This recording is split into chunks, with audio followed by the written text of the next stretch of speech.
Love जिहाद और land जिहाद को लेकर लोगों के बीच में जो आक्रोश है, जो गुस्सा है, अब वो धीरे धीरे अपने चरम पे पहुंच गया है। और ये खासकर तब से और भी ज्यादा बढ़ गया है जब से हिंदुओं के अंदर हिंदुत्व को लेकर जागृति उत्पन्न हुई है और हिंदुओं ने हिंदुत्व को आगे बढ़ाने का बीड़ा उठा लिया है। अब मामला ये है कि 29 जनवरी को महाराष्ट्र के मुंबई में सकल हिंदू समाज संगठन ने एक प्रदर्शन किया।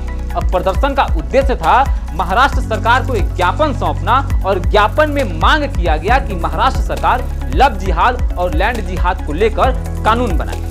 सरकार इस ज्ञापन को लेकर गंभीरता दिखाए, इसके लिए उसी दिन एक ऐलान किया गया कि 5 फरवरी को एक बार फिर से प्रदर्शन किया जाएगा।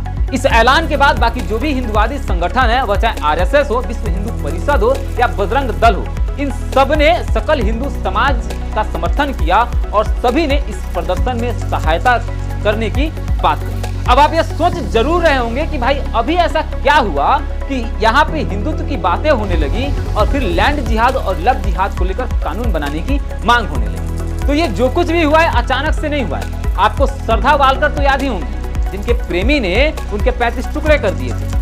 आपको यही लग रहा होगा कि उसका प्रेमी पकड़ा गया और उसे मुकदमा चल रहा है और उसको सजा मिलेगी, लेकिन बात ये नहीं है। श्रद्धा वालकर हत्याकांड को लेकर लोगों के बीच में जो गुस्सा था वो धीरे धीरे पनपने लगा था और उसी गुस्से के कारण हिंदुवादी लोग जो हैं, जो भी सनातनी है, उस सड़कों पे उतर आए हैं। आप सोच रहे होंगे कि लव जिहाद तो ठीक है, लेकिन आखिर ये लैंड जिहाद क्या है? तो बात दरअसल ये है कि वक्फ बोर्ड जो है वो किसी भी सरकारी जमीन पे अपनी दावेदारी करने लगता है और उसके बाद वहां पे मदरसा या मस्जिद का निर्माण कर देता है। इसी घटना को लैंड जिहाद का नाम दिया गया है। लेकिन ये सारा मामला सुर्खियों में तब आया जब ऐलान किया गया कि 5 फरवरी को फिर से प्रदर्शन होगा। उसके बाद केरल के एक व्यक्ति शाहीन अब्दुल्ला जो है सुप्रीम कोर्ट याचिका लेकर पहुंच गए। अब दिलचस्प बात सोचने वाली ये है कि ये सारे प्रदर्शन जो है ये मुंबई में किया जा रहा है। प्रदर्शन किसी के खिलाफ नहीं हो रहा है, प्रदर्शन में हिंसा नहीं की जा रही है, प्रदर्शन में किसी तरह का विरोध नहीं हो रहा है, सिर्फ सरकार के सामने अपनी मांग रखने के लिए प्रदर्शन किया जा रहा है। तो फिर इस प्रदर्शन को रोकने के लिए कोई व्यक्ति याचिका लेकर सुप्रीम कोर्ट क्यों पहुंचा है? और अगर पहुंचा भी है तो व्यक्ति महाराष्ट्र या मुंबई का नहीं होकर केरल का व्यक्ति क्यों पहुंचा है? और इसमें सबसे बड़ा दिलचस्प बात यह भी है कि हमेशा की तरफ इस बार भी कपिल सिब्बल साहब ही उस याचिका की तरफ से, याचिकाकर्ता की तरफ से वकील हैं। अब इसमें कोई ज्यादा आश्चर्य वाली बात नहीं है, क्योंकि जब भी हिंदुत्व के खिलाफ कोई केस जाता है सुप्रीम कोर्ट में, तो हिंदुत्व के खिलाफ, उसके विरोध में कपिल सिब्बल साहब ही, जो कि कांग्रेस के बहुत बड़े नेता हैं, वह इस केस की देखरेख करते हैं। लेकिन ये मामला जो सुर्खियों में आया सिर्फ इस वजह से ही नहीं आया, एक और मुद्दा है जिसके वजह से ये मामला सुर्खियों में आ गया। अब ये मुद्दा है शिवसेना और उद्धव ठाकरे, मतलब कि उद्धव ठाकरे की शिवसेना, जहां पे सभी हिंदुवादी संगठनों ने इस प्रदर्शन का समर्थन किया है, इस प्रदर्शन में शामिल होने की बातें कही थी। तो सबकी नजरें थी कि मुंबई में होने के बाद भी उद्धव ठाकरे का स्टैंड क्या है, उद्धव ठाकरे किधर जा रहे हैं। अब मैं आपको बता दूं कि 5 फरवरी को जब प्रदर्शन हुआ उसमें एक जन सैलाब उमड़ कर आया था और इस जन सैलाब में उद्धव ठाकरे का जो शिवसेना है उसके कुछ नेताओं ने भी समर्थन किया और कुछ नेता भी वहां पे मौजूद थे।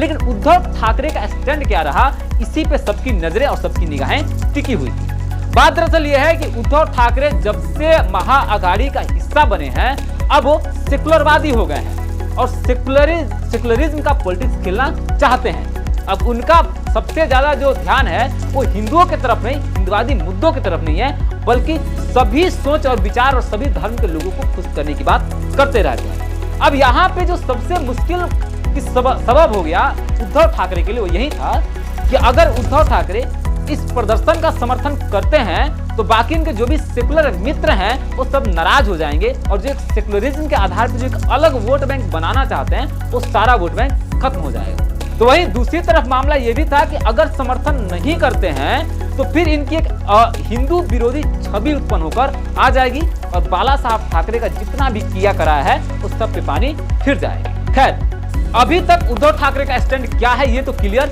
नहीं हो पाया है, लेकिन इस सारे मामले में सुप्रीम कोर्ट ने अपनी फजीहत अच्छे से करवा लिया है।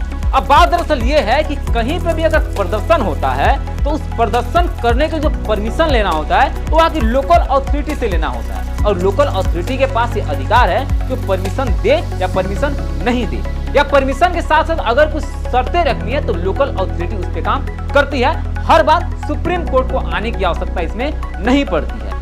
इसके साथ ही राज्य सरकारों के पास भी बहुत सारे ऐसे कानून और बहुत सारे ऐसे अधिकार होते हैं जो इस तरह के प्रदर्शन की निगरानी करे, उसको रोके या फिर उसको लेकर कोई नियम बनाए। लेकिन इस मामले में हुआ कुछ अलग। ये याचिका सुप्रीम कोर्ट पहुंचा और सुप्रीम कोर्ट इस पर सुनवाई करने लगी। बस उसके बाद यही हो गया कि हर मामले में बार बार सुप्रीम कोर्ट को नहीं आना चाहिए। कुछ अधिकार जो है राज्य सरकार और लोकल अथॉरिटी के पास है, उनको ये काम करने दिया जाना चाहिए। दूसरी बात ये भी है कि जब यहाँ पे किसी तरीके का किसी के खिलाफ प्रदर्शन नहीं हो रहा है, कोई तोड़फोड़ नहीं हो रहा है, उग्र नहीं हो रहा है, सिर्फ एक प्रदर्शन अपनी मांगे रखने के लिए किया जा रहा है, तो इसको रोकने की क्या आवश्यकता है। और जबकि महाराष्ट्र सरकार ने लिखित ज्ञापन दिया है कि इस प्रदर्शन में किसी के खिलाफ नारेबाजी नहीं की जाएगी और इसके नेता किसी भी हेट स्पीच का सहारा नहीं लेंगे, उसके बाद भी सुप्रीम कोर्ट चौधरी क्यों बन रहा है और यहीं पे सुप्रीम कोर्ट की बोलती बंद हो। आप ये सोच जरूर रहे होंगे कि लव जिहाद का जो शब्द है ये शायद बीजेपी और आरएसएस का दिया हुआ है और आरएसएस ने ही ऐसे शब्दों का निर्माण किया है, लेकिन बात ऐसा नहीं है। बात दरअसल ये है कि जब पहली बार लव जिहाद शब्द सामने आया उस वक्त ये केरल से आया था। केरल में जो ईसाई समुदाय के लोग हैं उन लोगों ने एक आरोप लगाया था केरल के मुस्लिम समुदाय के लोगों पे।